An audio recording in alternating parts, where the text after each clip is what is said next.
નમસ્કાર, હું પ્રવીણ. મિલાવટ આપણી ઓળખ બની ચૂકી છે. મીઠાઈમાં સિંગોડાનો લોટ, તેલમાં પામ ઓઇલ, ફ્લેવર્ડ કલર્સ અને કન્ટેન્ટ જે બાળકો પડીકા, બિસ્કિટ, ચોકલેટ આ બધા જ ખાય છે. અને સફેદ દૂધનો કાળો કારોબાર તો યુરિયા અને ડિટર્જન્ટથી ધમધમે છે. એ વાત અલગ છે કે નાલંદા જે ઐતિહાસિક ધરોહર છે ત્યાંની એક સરકારી શાળામાં મધ્યાહન ભોજનમાં મીઠાની જગ્યાએ ડિટર્જન્ટ નાખી દીધું. બાળકો બીમાર પડ્યા. તો ખાવાની કઈ વસ્તુ બાકાત છે કે જે ગાંધીજીના નામથી ગુજરાતની શરૂઆત થાય ને એટલા માટે ગુજરાતમાં દારૂબંધી છે. પણ એ દારૂબંધી કટકીનું એટલું મોટું સાધન છે, એટલી મોટી રેવન્યુ છે કે આ દારૂબંધી હટે તો ઘણા બધાની આવક બંધ થઈ જાય. એક અલગ વિષય છે કેમ કે કાળો કારોબાર જો આ ગુજરાતમાં ખાતરની બનાવટી ખાતરની ફેક્ટરીઓ ચાલતી હોય, પકડાતી હોય. આજે એક રેલવે પોલીસના કોન્સ્ટેબલ 1000 જેટલી વિદેશી દારૂની બોટલ સાથે પકડાય. તો દારૂનો વહીવટ તો જૂનો છે પણ એમાં પણ મિલાવટ.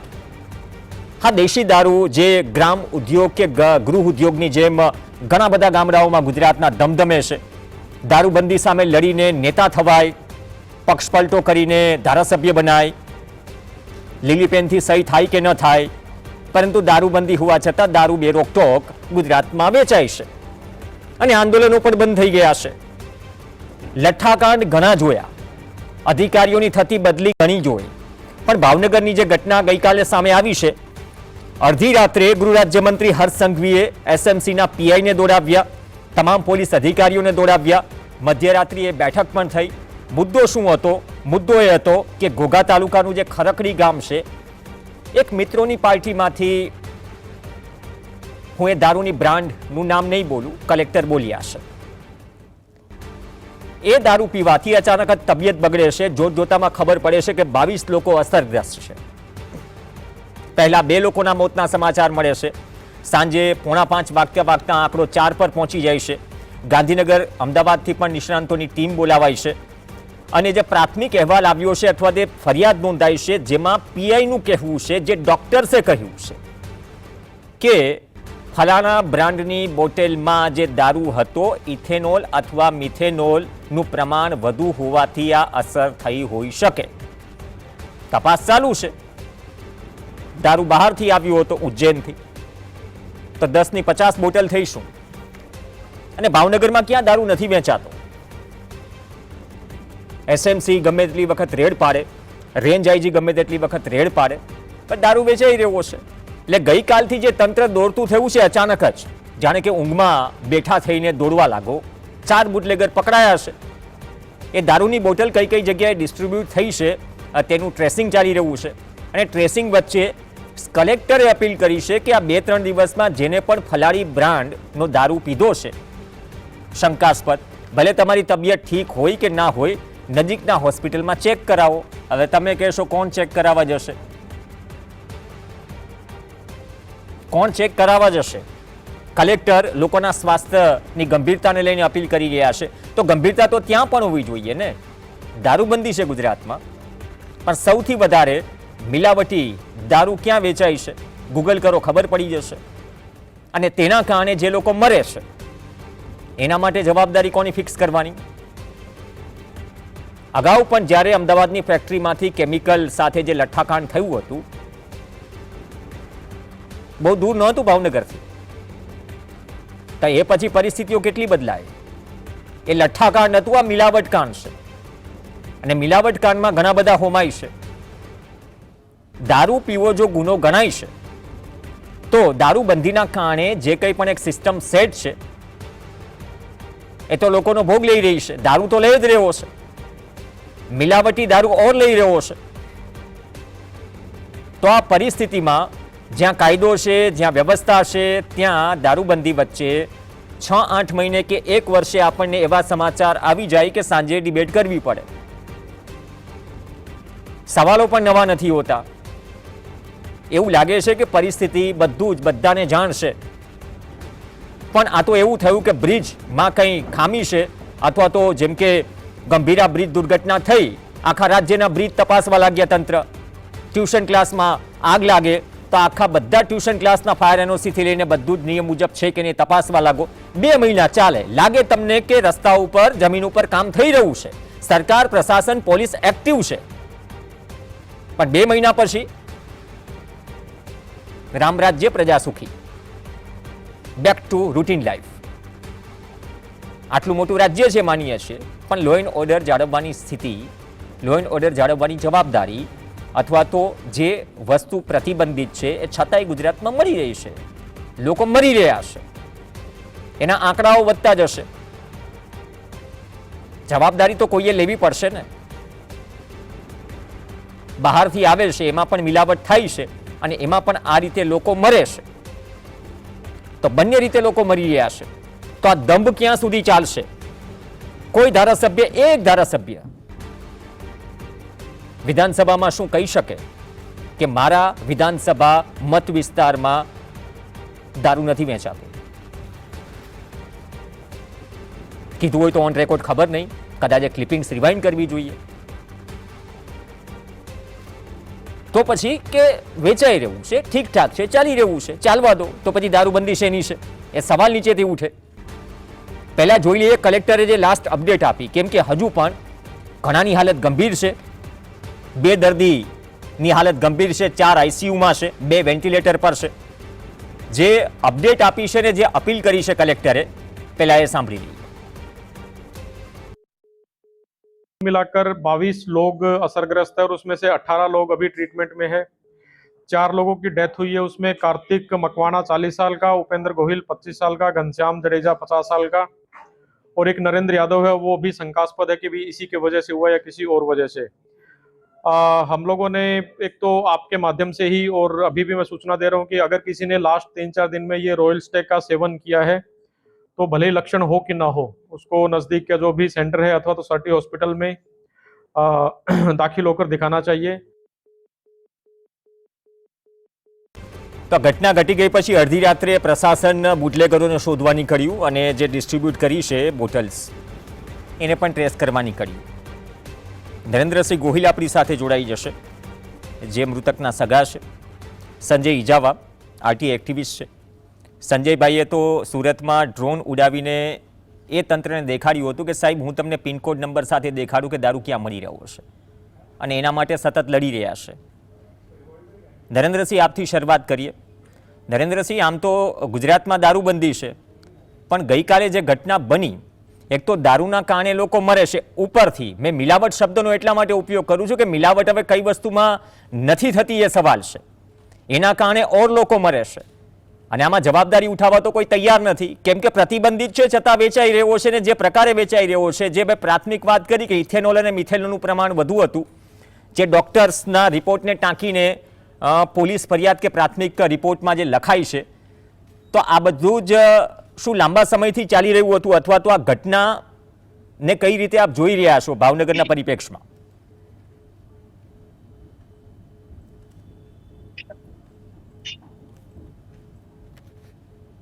નરેન્દ્રસિંહ, આપનો અવાજ નરેન્દ્રસિંહ નથી આવી રહ્યો.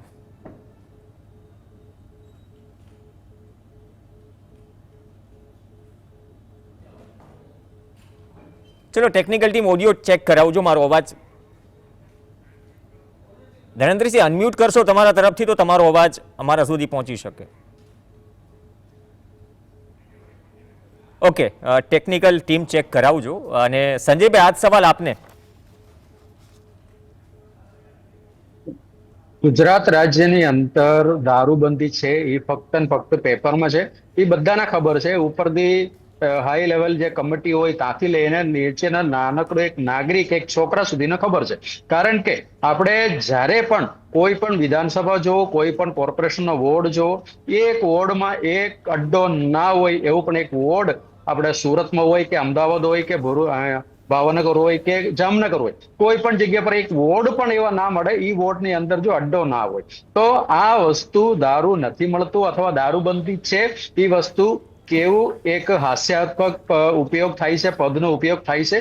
કારણ કે આખા ગુજરાતની અંદર જે દારૂ જે વેચાય છે એ કદાચ જો કાયદેસર કરી દેશે તો આ જે 2 નંબરમાં થતા ધંધાઓ અને જે 2 નંબરમાં કિસ્સો ભરવાનો અને અધિકારીઓથી લઈને પોલિટિશિયનથી લઈને મિનિસ્ટરો સુધીનો જે પીસો ભરવાનો જે આખું સિસ્ટમ છે, એને જે બેનામી સંપત્તિ જે ઊભી કરવાની જે એની જે ઈચ્છા છે એ પૂર્ણ ના થાય એટલા માટે આ દારૂબંધી અત્યારે પણ ચાલુ રાખવામાં આવેલ છે. અને હું એમ કહું છું, એસએમસી દ્વારા સ્ટેટ મોનિટરિંગ સેલ દ્વારા આખા ગુજરાતની અંદર રેડો પાડે છે. તો આ જો રેડો પાડે છે તો એની અંદર જો મોટા જથ્થા પકડાય ત્યારે હવે પીઆઈ ને સસ્પેન્ડ કરવાનો વારો આવે છે. તો ખાલી ફક્ત પીઆઈ ને સસ્પેન્ડ કરવાથી શું બદલાવ અત્યાર સુધી આટલા વર્ષોની અંદર આવ્યો એ આપણે જોઈ લીધું છે. ને ફરી એની જગ્યા પર ધંધો ધમધમકતો થઈ જાય છે અને અડ્ડો ચાલુ થઈ જાય છે.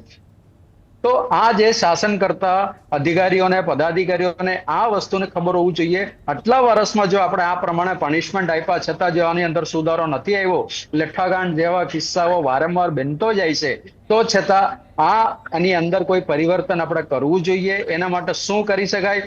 જનતામાંથી અભિપ્રાય લઈ શકાય છે ભાઈ આ દારૂબંધી ચુસ્તપણે પાલન કરવા માટે તમારા શું મંતવ્ય છે, તમે શું અમને અભિપ્રાય આપી શકો છો? કારણ કે જનતા સાથે મળીને દારૂના અડ્ડા ઉપર રેડ પાડીને લોકેશન ગૂગલ ઉપરથી ગોતીને પણ લોકેશન મોકલતા હોય, લોન્જીટ્યુડ અને લેટિટ્યુડ એને આપતા હોય. આ જગ્યા પરફેક્ટ ચાલે છે, છતાં એ જગ્યા ઉપર અડ્ડા ઉપર રેડ પાડતા નથી. રેડ પાડતા પહેલે બુટલેગરને ખબર પડી જાય છે, બુટલેગર સામાન સામગ્રી લઈને ભાગી જાય છે. અથવા ના સાહેબ, એમાં એક ટ્વિસ્ટ છે જે કદાચ તમે અનુભવતા હશો. આમાં જે ફરિયાદી છે, ફરિયાદી કદાચ ફરિયાદ કરે તો ફરિયાદી ઉપર ઘણા જગ્યાએ હુમલા પણ થયા હશે, અને જો રેડ પહેલા જ બુટલેગર ભાગી જાય તો કાયદેસર સીધી સાંઠગાંઠ છે ઘણા કેસમાં. તો આમાં ફરિયાદી હિંમત પણ કેમ કરે કે જેના રક્ષક છે આ બધા માટે નથી, બધાએ સાફો ન બાંધી લેવો, પણ ઘણા કેસમાં જે ફરિયાદી ઉપર હુમલો થાય છે, બુટલેગરો તો ઘણી જગ્યાએ પોલીસ પર પણ હુમલો કરે છે, તો એ ફરિયાદીની હિંમત નથી થતી કે ભાઈ એ વિશ્વાસ નથી કે મારું તો નામ લીક થઈ જશે, ઉલટાનું મારે લેવા દેવાનું કદાચ ભોગવવું પડશે. પ્રવીણભાઈ, અમને જ્યાં સુધીની માહિતી છે, આપણા સ્ટેટ મોનિટરિંગ સેલની અંદર જે માહિતી આપતા હોય છે એ માહિતી પણ હવે ગુપ્ત રહેતો નથી. કારણ કે જે તે જગ્યા પર રેડ પડે છે એ અધિકારીઓને ખબર પડે છે એ વિસ્તારમાંથી કોને આ ઇન્ફોર્મેશન સ્ટેટ મોનિટરિંગ સેલ સુધી પહોંચાડ્યું છે. ત્યાં સુધીનો વહીવટ સ્ટેટ મોનિટરિંગ સેલ બી કરી લે છે અથવા અધિકારી પણ સાઠગાંઠથી કરી લે છે. એવું અમને પણ અત્યારે માહિતી ઘણી બધી જગ્યા પરથી મળેલ છે. એટલે કોઈ પણ વ્યક્તિ અત્યારે સ્ટેટ મોનિટરિંગ સેલમાં પણ ફરિયાદ કરતા અટકાય છે, એ પણ એક વસ્તુ સત્ય હકીકત છે. પણ મારા જેવા જે છાતી ઠોકીને લડવા વાળા માણસો હોય એને ચોક્કસ પણ હજી પણ આપે છે. પણ વસ્તુ એ નથી, ફક્ત પીઆઈ સસ્પેન્ડ થવાથી કશું નથી થતું.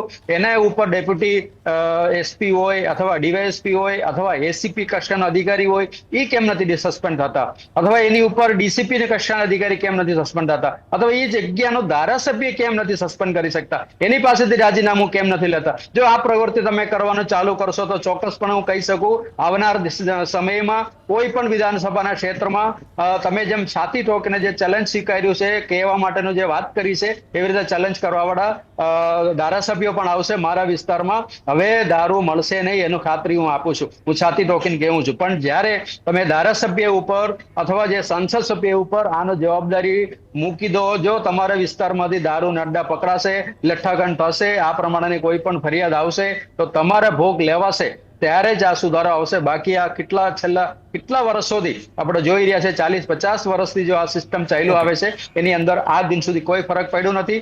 અને હજુ પણ આવી રીતે ચલાવવાનું હોય તો કોઈ ફરક પડશે નહીં, એનું પણ ખાતરી હું તમને આપું. ઓકે, એટલા માટે લખ્યું છે કે દારૂબંધીનો દંભ કેમ કરો છો. નરેન્દ્રસિંહ ગોહિલ આપણી સાથે જોડાઈ ગયા છે, ટેકનિકલ ઇશ્યુ. મારો અવાજ પહોંચી રહ્યો છે નરેન્દ્રસિંહ? જી મારો આ જે ઘટનાને આપ કઈ રીતે જોઈ રહ્યા છો? ગુજરાતમાં દારૂબંધી છે, દારૂ વધુ પીવાના કારણે આપણી પાસે નશામુક્તિ કેન્દ્રોની પણ કમી છે, પહેલી વાત તો એ. પણ એ રીતે તો લોકો જીવ ગુમાવે છે, ઘણા ઘર બરબાદ થાય પણ છે. પણ આ મિલાવટવાળો જે ઇસ્યુ છે, મિલાવટ આજકાલ કઈ વાતમાં નથી રહી, કઈ વસ્તુમાં નથી રહી, એ એક સવાલ છે. કઈ રીતે જોઈ રહ્યા છો ભાવનગરના પરિપ્રેક્ષમાં આજે ઘટના છે ને ગઈકાલ રાતથી જે પોલીસ તંત્ર દોડતું થયું? આખી ઘટના એવી છે સાહેબ કે 16 તારીખના સાંજે 3 થી 4 વ્યક્તિએ પાર્ટી કરેલ વાડી વિસ્તારની અંદર ને કોઈ ઇંગ્લિશની બોટલ ખરીદેલ ગામમાંથી નથી હમ. ને પાર્ટી પૂરી થયા પછી જે સાંજે સુતેલ ત્રણેય, તો સવારમાં કોઈ જાગેલ નહીં ને બે અવસ્થામાં સુતેલ, બે ભાન હાલતમાં, હમ. 100 કલાક સુધી સૂતી ગયેલા. 17 તારીખે સાંજે વોમિટિંગ થયેલું ને 18 તારીખે સવારમાં મને કોલ આવ્યો કે તબિયત નથી સારી ભાઈ ઉપેન્દ્રસિંહની. હમ. તો અમે ત્યાં જતા, ખૂબ ગંભીર પરિસ્થિતિ હતી, એમને ઝડપથી અમે હોસ્પિટલ લઈ ગયા ને હોસ્પિટલ લાવ્યા એટલે 2:30 થી 3 વાગ્યા આજુબાજુ સિવિલ હોસ્પિટલના ડોક્ટરે મૃત જાહેર કરેલ. હમ. તો આનો વ્યાપ કેટલો મોટો હશે? આ પ્રકારની ઘણી બધી સ્થિતિ હોય છે જે બહાર નથી આવતી. સૌથી ઘણી બધી એવી તો સમસ્યા છે ભેળસેળવાળી વસ્તુઓ, હમ. કે જે આ ઘટના બની છે બહુ દુઃખદ ઘટના છે. હમ. તો સમજી લો કે જે મારા કાકાનો દીકરો છે જે ભોગ બન્યો છે આની અંદર, હમ. એકનો એક જ દીકરો હતો. હમ. ને હજી જે મારાથી નાના ભાઈ છે એ અત્યારે ભાવનગર સિવિલ હોસ્પિટલમાં અત્યારે એડમિટ છે. હમ. ને બીજા અમારા ગામના 4 કેસીસ છે, હમ. એ પણ અહીંયા એડમિટ છે, 2 પ્રાઇવેટમાં છે, 2 સિવિલમાં છે. હમ. બહુ દુઃખદ ઘટના છે. ટોટલ 18 લોકો એડમિટ છે, જે છેલ્લે કલેક્ટરનું નિવેદન આવ્યું. 10 લોકો સ્ટેબલ છે, પણ 2 દર્દીઓની હાલત ગંભીર છે, 4 આઈસીયુમાં છે અને 2 વેન્ટિલેટર પર છે. એ બીજા વિસ્તારના છે, મારા ગામની વાત કરું છું. મારા ગામમાંથી 4 પેશન્ટ એડમિટ છે અત્યારે, હમ. 2 પ્રાઇવેટમાં ને 2 સિવિલ હોસ્પિટલમાં. હમ. બાકી તો બીજા ઘણા બધા કેસીસ આવ્યા છે. તો મતલબ કે તમારા ગામ સિવાય પણ અલગ અલગ તમારાથી દૂરના ગામોથી પણ શું કેસીસ આવ્યા છે? એટલી મારા જગ્યાએ બાજુના ડિસ્ટ્રીબ્યુટ થઈ ગયો છે આ જે ગામમાંથી મિલાવટી દારૂની આપણે વાત કરીએ છીએ કે જેનું કારણ આપી રહ્યું છે પ્રશાસન? હાજી, મારા બાજુનું ગામ છે ખોખરા, નાના ખોખરા, એમાંથી 4 કેસ આવ્યા છે. હમ. બાડીપડીમાંથી આવ્યા છે. ઘણા બધા ગામ આજુબાજુના ગામ છે, ઘણા બધા એમાંથી કેસ આવી રહ્યા છે. ધીમે ધીમે આંકડો વધી રહ્યો છે. તો પોલીસ પ્રશાસનને શું કહેવા માંગશો? પોલીસ પ્રશાસનને શું કહેશું, 2-5 દિવસ પછી આની આ પોઝિશન ઊભી થશે, ભૂલી જશે 5 દિવસની અંદર. તો વારંવાર થાય છે. આપણે આની પહેલા લઠ્ઠાકાંડ બોટાદમાં જોયો, હમ. અમદાવાદમાં જોયું, ઘણી જગ્યા પર જોયું. લઠ્ઠાકાંડ છે કે મિલાવટ કાંડ છે? આમાં તો એવું છે કે જે નથી મળી રહ્યું, જે પ્રતિબંધિત છે, એ 4 ગણે ગુજરાતી ચૂકવીને લે છે અને એ પણ મિલાવટ વાળું. છતાં આપણે કહીએ છીએ કે દારૂબંધી છે ગુજરાતમાં.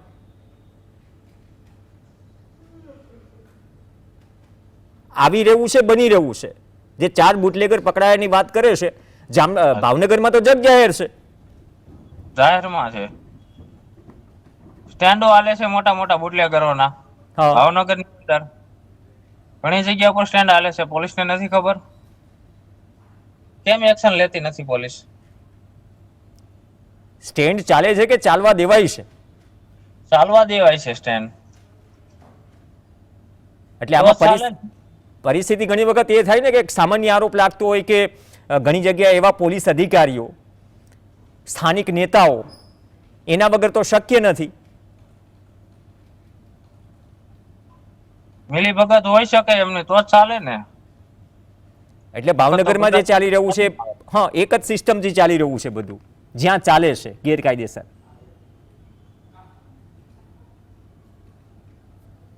સંજયભાઈ જે વાત કરી રહ્યા છે ને, મોટા મોટા સ્ટેન્ડ ચાલે છે, એમાં નવું શું છે તમે એમ કહેશો? તમે તો સુરત થી બહુ રૂબરૂ પરિચિત કરાવો છો ત્યાંના પ્રશાસનને. અમદાવાદ છે, મહાનગરો છે, પણ ગામડા સુધી આ પરિસ્થિતિ પહોંચી છે. મૂળ વાત એ પણ છે, પહેલા હતું આટલું નહોતું, પણ હવે એનો વ્યાપ બહુ મોટો થઈ ગયો છે. અને આપણે એક તરફ બધી જ રીતે તમે એસએમસીની વાત કરી, તમે એસપી ડીવાયએસપીની વાત કરી, અથવા તો રૂટીનમાં યોજાતી ડ્રાઈવની વાત કરી કે કંઈ પ્રતિબંધિત હોય તો અમે પકડીએ છીએ, છતાં એનો વ્યાપ એટલો વધી ગયો છે, બહુ નાના સેન્ટર સુધી પહોંચી ગયું છે. જે પ્રતિબંધિત છે એ તો પહોંચી જ રહ્યું છે, હોમમેડ પણ પહોંચી રહ્યું છે કે જેના કોઈ માપદંડ જ નથી. સંજયભાઈ. હા, આ વાતની અંદર હું એટલો ચોક્કસપણે કહેવા માંગુ છું, જ્યારે પણ આ પ્રકારનો ઘટના બનતા હોય અને વર્ષ કે 2 વર્ષ પછી આપણે જોવો તો આ જે ઘટના વ્યાપક થઈને ડબલ બનીને આવતા હોય છે. એટલે એનો મતલબ એવું થાય છે ખરેખર આજે ગુજરાતની અંદરથી દારૂબંધી હટી જશે જો લાયસન્સ આપવા માટેનું ચાલુ કરે. આખા ગુજરાતની અંદર માની લો 500 જેટલા ટેકાઓનું લાયસન્સ આપવામાં આવે. કદાચ માની લો આપણે એવું વિશ્વાસ રાખીએ કે દરેક જિલ્લામાં કદાચ 10 આપે કે 12 15 આપે તો એ 500 થી વધારે થાય નહીં. પણ હાલમાં ગેરકાયદેસર અડ્ડાઓ આખા ગુજરાતની અંદર ઓછામાં ઓછા 2000 થી 3000 જેટલા ચાલતા હોય કે એનાથી પણ વધારે ચાલે છે. તો આ દરેક પોલીસ સ્ટેશનના હદ વિસ્તાર મુજબ અને સેક્શન નક્કી કરીને એને એરિયા નક્કી કરે છે. જેમ પોલીસ સ્ટેશન એરિયા નક્કી થાય છે એવી રીતે બુટલેગરનો એરિયા નક્કી થાય છે. ભાઈ આ પોલીસ સ્ટેશનની અંદર 4 બુટલેગર કામ કરશે, 4 ના એરિયા રોડ વાઇઝ નક્કી થાય છે. આ રોડ થી ફલાણા રોડ સુધીનો વિસ્તાર જ તમારે વેચવાનો રહેશે, એટલે એના બહાર તમારે વેચવા જવાનું નહીં. આ પ્રમાણે વેચાણ માટેનું જગ્યા નક્કી થાય છે અને સેક્શન નક્કી થાય છે અને એ સેક્શન ક્યાંથી ક્યાં સુધી જાય છે એ ડાયરી મલિક સાહેબને મારે ખાસ વિનંતી છે આ ડાયરી તમે પકડાવવાનો પ્રયત્ન કરો બુટલેગરના સાથે સાથે, કારણ કે ડાયરીની અંદર પૈસા આપનાર ઉપરથી નીચે સુધી જેને જેને પૈસા આપ્યા છે એની અંદર પત્રકારો હોય કે સામાજિક કાર્યકર્તા હોય અથવા પોલિટિશિયન હોય, નેતાજી હોય અથવા પોલીસ હોય અથવા કોઈ પણ વ્યક્તિનું નામ એ લખીને રાખે છે, કારણ કે એને યાદ રાખવાનું હોય છે મેં આ મહિને કોને કોને ચૂક્યો છે અથવા મેં પાછળના મહિનાઓમાં કોને કોને ચૂકી દીધા છે. કારણ કે લેનાર પૈસા લેનાર વ્યક્તિ કોઈ દિવસ હિસાબ રાખતો નથી મેં એની પાસે આટલા લીધા છે, પણ જે ચૂકવનાર વ્યક્તિ છે એ ડાયરી મેન્ટેન કરે છે. બુટલેગરોનો ડાયરી પ્રખ્યાત છે. એટલે મલિક સાહેબને મારે ખાસ વિનંતી છે બુટલેગરને તમે પકડાવો એસએમસી ના રેડ દરમિયાન અથવા અન્ય કોઈ પણ રેડ દરમિયાન તો એના ડાયરી કબજે કરી લો અને એ ડાયરીની અંદર જેનું પણ નામ નીકળે એ લોકોને પણ આ જે તપાસની અંદર તમે તપાસની દાયરામાં લાવો. ત્યારે ખરેખર આ પ્રમાણેનું પ્રવૃત્તિમાં એક અંત લાવવાનો પ્રયત્ન કર્યું એવું આપણે કહી શકાય છે. કારણ કે અત્યાર સુધી આ ડાયરી સિસ્ટમમાં અત્યાર સુધીમાં કોઈ કેસમાં તમને યાદ છે કે આ પ્રક્રિયાથી કંઈ ફોલો થયું હોય ને એક મોટું એક નેટવર્ક અથવા તો એ ત્યાં સુધી પહોંચવાનો પ્રયાસ થયો હોય? ના, એવું હજી સુધી કોઈ કાયદેસરના પ્રવૃત્તિ બહાર આવ્યું નથી. પણ આ બુટલેગરો જોડે જોડાઈ ગયેલા શખ્સો સાથે જ્યારે પણ આપણે વાત કરતા હોય, જ્યારે પણ કોઈ માહિતી આપણે સિક્રેટલી આપતા હોય ત્યારે આ વાતની ખાસ ઉલ્લેખ કરતા હોય છે. એની પાસે જે ડાયરી છે એની અંદર તમામનું નામ લખેલું છે અને કોને કોને મંથલી પૈસા આપે છે. તો આ પ્રમાણેનો ડાયરી કદાચ અસ્તિત્વમાં હોય તો પહેલે તમારે દારૂની સાથે સાથે આ વસ્તુનું રેડ કરવાનું હોય છે અને ડાયરી ક્યાં છે આ ડાયરી પણ તમે પકડવાનો પ્રયત્ન શરૂ કરશો તો ખબર પડશે ઉપર ટોપમાં ટોપ અધિકારી કોણ પૈસા લે છે અને નીચે એક પટાવાળા તરીકે અથવા જે પોલીસ કોન્સ્ટેબલ તરીકે પૈસા ઉઘરાવવા માટે ત્યાં જઈ રહ્યા છે એ અધિકારીનું નામ શું છે એ પણ એ ડાયરીની અંદર હોય છે. એટલે આ તંત્રને મારે એ જ વિનંતી છે જો ખરેખર આ દારૂબંધી કદાચ આપણે ગુજરાતની અંદર અમલીકરણ કરવું હોય તો આ પ્રમાણેનું કડક કાર્યવાહી કરવું જોઈએ. બાકી આ દેખાવ કરવું હોય ઓન પેપર ઉપર આપણે બંધ રાખવું છે અને જો આ વિસ્તાર વાઇઝ બધાને આવી રીતે સેક્શન આપવા માટે બાટીને વહીવટ કરીને ડિવાઈડ કરીને જો ધંધો કરવો હોય તો આવા એક નહીં અનેક લઠ્ઠાકાંડો થશે, એક નહીં અનેક મૃત્યુ થશે, એક નહીં અનેક લોકો આ ગંભીર પરિસ્થિતિમાં હોસ્પિટલમાં દાખલ થશે. એનો અત્યારથી જ હું તમને ખાતરી આપું છું. આ તો કાયદાની અમલવારીની નિષ્ફળતા છે ને. ગુજરાતમાં દારૂ ડ્રોનથી તો આવતો નથી, સરહદથી જ આવે છે. એરપોર્ટથી લઈ બતાવો, ગમે એવું સોનું ગળી ગયા હોય તો પણ ત્યાં નીકળી જાય છે. તો મતલબ કે આવે છે તો સરહદથી, કઈ રીતે આવે છે અને કેટલો આવે છે અને એમાંથી 4 ગણો જે રીતે અત્યારે વાત આવી રહી છે કે મિલાવટ થઈને જે થાય છે. કેમ કે અમદાવાદમાં થોડા સમય પહેલા મોંઘી બ્રાન્ડની બોટલો સાથેનું એક કારસ્તાન પકડાયું હતું. ઘરે જ બની રહ્યો હતો, પકડાયું. એમાં પણ અભિનંદન ટીમને, પોલીસ અધિકારીઓને અભિનંદન. પણ એ તો એક કદાચ ડેમો ગણી લઈએ તો આ ઓપરેન્ડી બધી જગ્યાએ પણ છે, પણ અહીંયા સુધી પહોંચી શકાયું નથી. અથવા તો જો આટલા બધા ગામડાઓ સુધી આ ન્યુસન્સ પહોંચી ગયું હોય ને આ રીતે મિલાવટથી લોકો મરતા હોય તો કોઈએ જવાબદારી તો લેવી પડશે ને. અથવા તો કહી દો કે દારૂબંધી છે ગુજરાતમાં, અમે કાયદો અને નિયમ પણ કડક કર્યા પણ હજુ સુધી અમે અમલ કરાવી શક્યા નથી. આ અમારી નિષ્ફળતા છે અને એને સફળતામાં તબદીલ કરવામાં આવે એવી જ કદાચ લોકોની માંગ હશે કે જેથી લોકો મરે નહીં. બાકી દાવા થતા રહેશે, લોકો જીવ ગુમાવતા રહેશે. અને આ મિલાવટ કાંડ વચ્ચે આજે પણ સવાલ છે કે દારૂબંધીનો જે દંભ છે એ ક્યાં સુધી તમે કરતા રહેશો. સંજયભાઈ ધન્યવાદ. નરેન્દ્રસિંહ ગોહિલ આપને પણ ધન્યવાદ ચર્ચામાં જોડાયા. આ સાથે ચર્ચામાં હાલ બસ આટલું જ. નમસ્કાર.